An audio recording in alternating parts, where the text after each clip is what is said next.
Bem-vindo a Toca Livros! Neste vídeo, você vai ouvir um pouquinho deste grande audiolivro. Antes de continuar, inscreva-se neste canal e deixe seu like. Toca Livros apresenta O Poeta e a Foca. Como uma jovem jornalista conseguiu a primeira entrevista de Drummond para a imprensa. Em 1977, Carlos Drummond de Andrade completava 75 anos sem nunca ter dado uma entrevista sequer. Fugia de jornalistas. Com toda a imprensa à sua procura, só uma jovem repórter foi recebida por ele em seu apartamento, aonde nem os amigos tinham acesso. Neste audiolivro, Nanete Neves nos conta como foi esse encontro que rendeu boas matérias e uma doce amizade. E também das entrevistas com intelectuais que lhe falaram do jeito de ser do poeta, suas esquisitices, sua visão de mundo e idiosincrasias, preparando-a para o grande encontro. Antônio Hauás, Nélida Pinhon, Afonso Romano de Santana, Ferreira Goulart, Antônio Calado, Pedro Nava, entre outros. Escrito por Nanete Neves e narrado por Zéza Mota.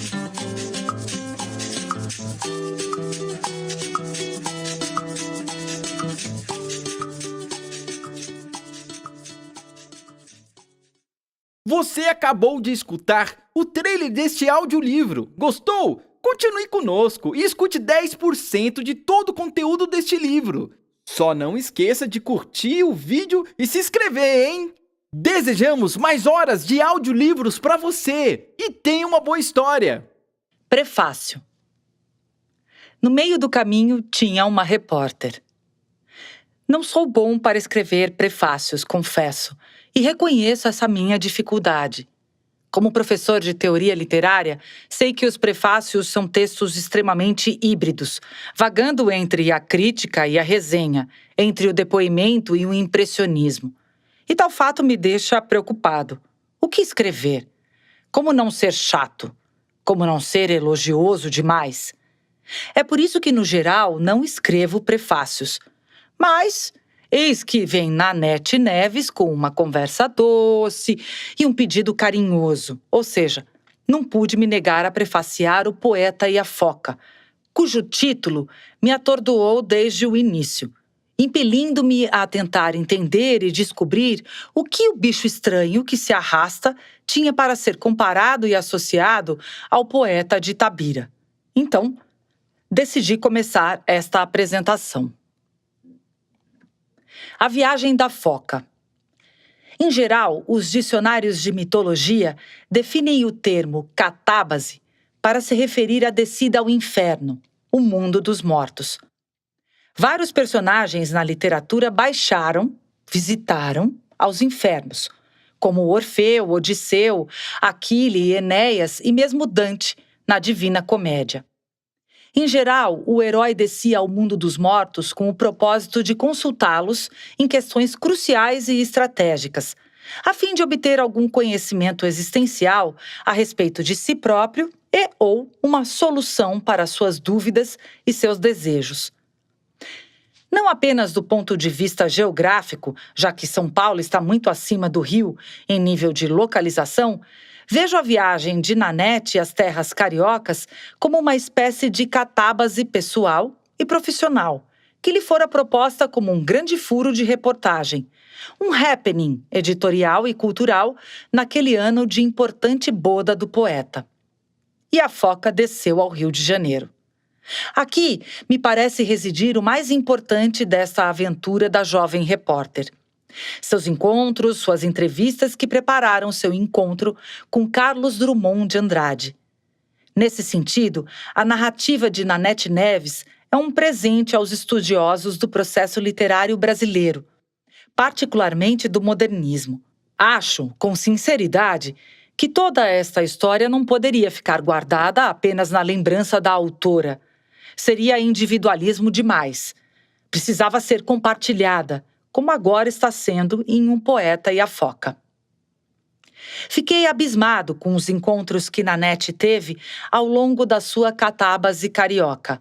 José Louzeiro, de quem pouco se fala hoje em dia, Nélida Pinhon, Antônio Calado, Afonso Romano de Santana e Antônio Hawass. Nomes de grande importância na cultura brasileira e que, de um jeito ou outro, ajudaram a nossa repórter a chegar um pouquinho mais perto do poeta transfigurado em mito. E não foram só estes, outros também apareceram. Mário Camarinha, Ferreira Goulart, Pedro Nava e Carlos Eduardo Novaes. Só esses encontros já fornecem material para um próximo livro, um projeto que vejo como necessário. O crítico Silviano Santiago sempre insiste em afirmar que a amizade e o contato pessoal são fundamentais para se compreender uma história literária, sempre complexa e múltipla em relação aos envolvidos. Nesse sentido, os encontros e as conversas que Nanete estabeleceu são imprescindíveis. Depoimentos sobre Drummond, seu jeito de ser, suas esquisitices, sua visão de mundo e idiosincrasias pessoais. Isso é fundamental para compreendermos o intenso mosaico biográfico de Carlos Drummond de Andrade, sua atuação no MEC, junto a Gustavo Capanema, e depois no IFAM, seu namoro ideológico com o PCB, sua relação com a família e os amigos mais próximos. Tudo isso revelado de forma muito natural por aqueles que o conheceram e conviveram diretamente com ele. Vejo tais relatos como preciosidades que precisam ser incorporadas à história do nosso modernismo. E tudo isso revelado ao longo de poucos dias de uma grande viagem. Só por esses contatos já se justificaria este livro.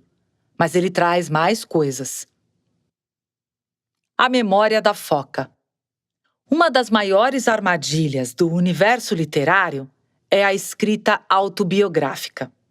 Já fui a vários congressos, seminários, já assisti a inúmeras aulas e dei outras, já li uma quantidade absurda de textos críticos a respeito de teorias e práticas autobiográficas, como essa bela narrativa escrita por Nanete.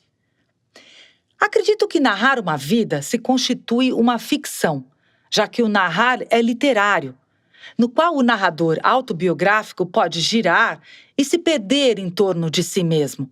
Ora, sabemos que esse tipo de gênero textual, bem como cartas, diários, biografias e outras formas de escritas do eu, sempre foi visto com certa desconfiança por determinados meios acadêmicos, especialmente os mais conservadores. Durante muito tempo, as escritas do eu foram consideradas subliteratura, produção textual feita sem nenhum comprometimento teórico ou artístico, algo como um primo pobre da alta literatura, da belles lettres. Isto é, a escrita na primeira pessoa do singular era vista com certa reserva, considerada não muito séria, acadêmica, sistematizada. Felizmente, a própria produção literária contemporânea tem contribuído, e muito, para reavaliarmos essa situação. São várias as ficções que problematizam o eu do sujeito e se posicionam na sempre complexa primeira pessoa. Nesse difícil embaraço estilístico, a memória é um recurso sempre perigoso, ardiloso, traiçoeiro. E por quê? Por que escolhemos o que queremos narrar e apresentar ao nosso receptor? Ou seja, a escolha nunca é ingênua. A seleção é sempre arbitrária. Assim dito, acho que a narrativa de Nanete Neves é deveras interessante. Flui muito bem, carregada de lembranças, muito bem contadas e organizada.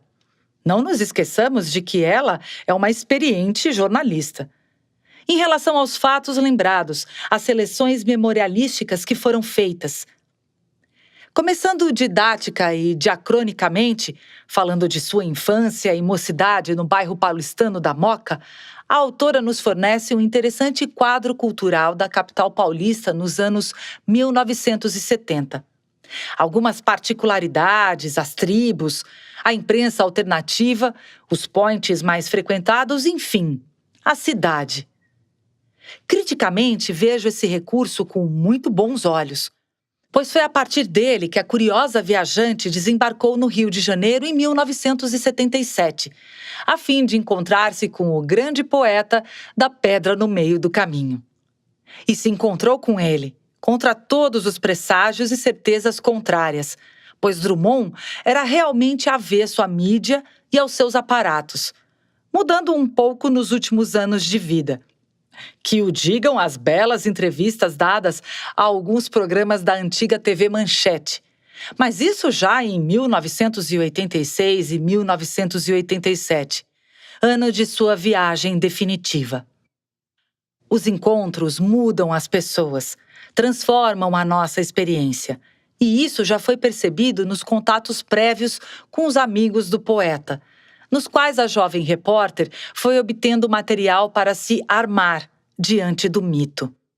E assim, como as madeleines estão para Proust, as rosquinhas estão para Nanette no apartamento de Drummond, servidas com café e suco, e tendo o grande encontro com uma liturgia que os envolve.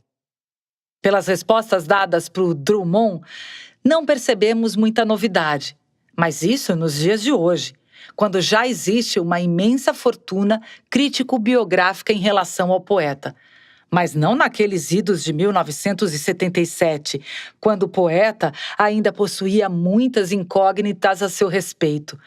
Pairavam diversas mitologias em relação à sua vida e ao seu jeito estranho de comportar-se, especialmente com seu público leitor.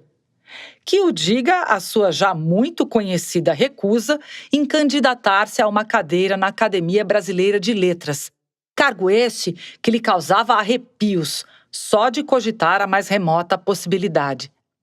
Por isso, aquele encontro dele com a autora deste belo livro, à época uma foca na linguagem do jornalismo, foi algo tão único e inédito.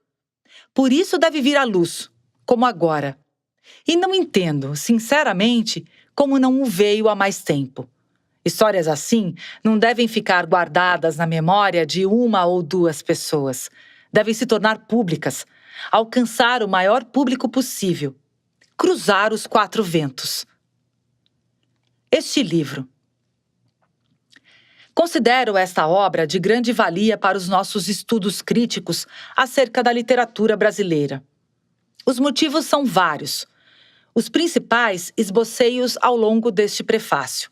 Os outros, deixo-os para que os leitores os descubram, pois acho necessário que o leitor também perceba a riqueza de uma história como esta.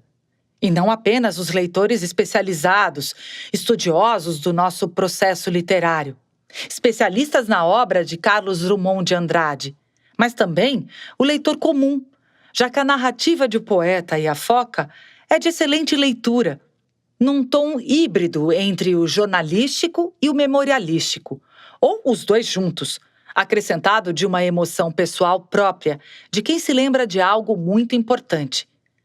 Creio que o livro de Nanette fala por si só. Tem poder e importância pelo conteúdo inédito que se revela, pelas novidades que traz, pelas revelações que conta. Uma pena ele não ter saído há mais tempo. Mas dizem que há um tempo para tudo nesta vida. Realmente, a definição literária para o termo catábase nunca foi tão atual, já que a autora foi virada pelo avesso quando dessa viagem, deste deslocamento rumo ao encontro, que desde o início se mostrava mais como uma hipótese do que como uma certeza. Mas o encanto de um grande encontro como este entre o poeta e a foca é atemporal, transcende a nossa superficial forma de sentir a vida e tratar da existência. Leandro Garcia Rodrigues, doutor e pós-doutor em Estudos Literários pela PUC-Rio. Introdução. A casa da alma é a memória, já dizia Santo Agostinho, e quanto mais a idade avança, mais nos aproximamos desse núcleo elástico, capaz de reter lembranças dos acontecimentos que nos marcaram profundamente. Basta um pequeno exercício de concentração e ela nos vem de forma prazerosa e com todos os detalhes. Neste livro, volto-me para 1977, um ano de grande crescimento profissional e pessoal, daqueles de virada mesmo. Eu, novinha ainda, em meu primeiro emprego na imprensa, mal saída do estágio e, de repente, com a incumbência de entrevistar Carlos Drummond de Andrade, o poeta mais popular e amado do país, que completaria 75 anos uma semana depois. Missão praticamente impossível, pois ele jamais dera uma entrevista até então. Mas eu consegui. Só eu, entre dezenas de profissionais, muito mais experientes de todo o país, e para um jornal pequeno de São Paulo. Por todo o seu ineditismo, a façanha acabou gerando matéria na revista Isto É, uma semana depois. A Foquinha que furou o cerco e falou com o poeta. Foquinha essa que talvez ainda nem compreendesse direito a dimensão da figura com quem compartilhara uma fatia mínima, mas inesquecível do tempo. Será que Drummond teria continuado tão fugidio de todos e fechado aos jornalistas se eu não tivesse arriscado subir naquele prédio entre Copacabana e Ipanema e rompido para sempre o seu silêncio? Gosto de imaginar que ajudei a fazê-lo perder um pouco o medo de se mostrar, pois logo depois começou esporadicamente a atender à imprensa. Tudo o que aconteceu a partir dessa incumbência foi um desenrolar de fatos e cruzamentos com personagens fascinantes, uns mais sóbrios e lacônicos, outros simpáticos e receptivos. Estava inserida num período historicamente importante, em meio aos grandes nomes da intelectualidade brasileira da época, e num cenário belíssimo, e até então desconhecido para mim, a cidade do Rio de Janeiro borbulhando em primavera. Essa entrevista impossível, desafiadora e deliciosa com Drummond aconteceu há 38 anos e gerou uma amizade delicada entre nós, com troca de cartinhas ou telefonemas, mas sempre fui discreta com relação a isso tudo. Era algo muito pessoal, coisa apenas da minha lembrança e meu interesse. Até que certa noite, durante um dos eventos da Balada Literária em São Paulo, em 2011, tomando uma cerveja com o poeta e editor Edson Cruz, junto a alguns amigos, alguém falou algo sobre Drummond. Até hoje não sei porquê, talvez cerveja demais. Acabei contando de forma resumida essa passagem da minha vida. Mas Edson, que havia sido meu professor num dos cursos de pós-graduação em escrita, não se esqueceu do que ouviu. Tanto que meses depois me convidou a escrever um artigo resumindo essa história para o lançamento de seu site literário Musa Rara. A matéria, publicada em 18 de janeiro de 2012, gerou tanta repercussão que ele disparou: "Você sabe que tem um livro em mãos aí, né?" Tomei aquilo como um incentivo e uma provocação. Afinal, salvaguardando-se as devidas proporções, a minha história tinha todos os componentes da jornada do herói tão perseguida pelos escritores. O mito e o sonho, a chamada da aventura, a recusa do chamado, o auxílio do sobrenatural ou o acaso, a passagem pelo primeiro limiar, o caminho de provas, o retorno, etc. Em forma de livro, ela poderia servir de inspiração para jovens jornalistas ou aspirantes, mas também poderia interessar a todos os fãs do poeta, independente de profissão, sempre querendo saber mais um pouco sobre o mito. Então me enchi de coragem, arregacei as mangas e comecei a remexer os meus guardados, checar lembranças com amigos daquela época, vasculhar arquivos de jornais, retomar a leitura de livros em que Drummond fora citado, para então me debruçar sobre este texto. Essa tarefa demandou extrema concentração e mais, exigiu que eu falasse em primeira pessoa, coisa raramente permitida no jornalismo, que se atém aos fatos, aos números, à observação e à notícia.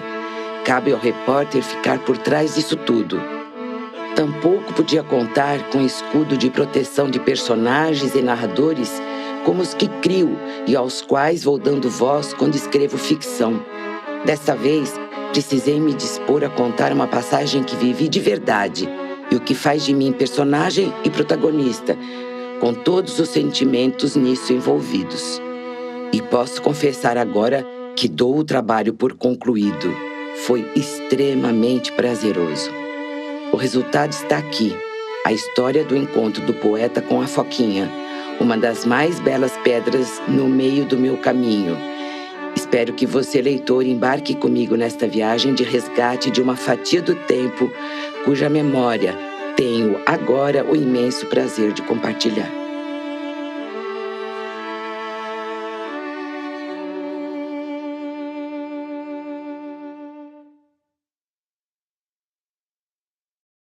Você acabou de escutar um pouco deste audiolivro. Para escutar este audiolivro completo, acesse tocalivros.com ou baixe o aplicativo da Toca Livros. Não esqueça de se inscrever no canal e curtir nossos vídeos. Toda semana, um título novo para você escutar. Desejamos mais horas de audiolivros para você. Até a próxima história!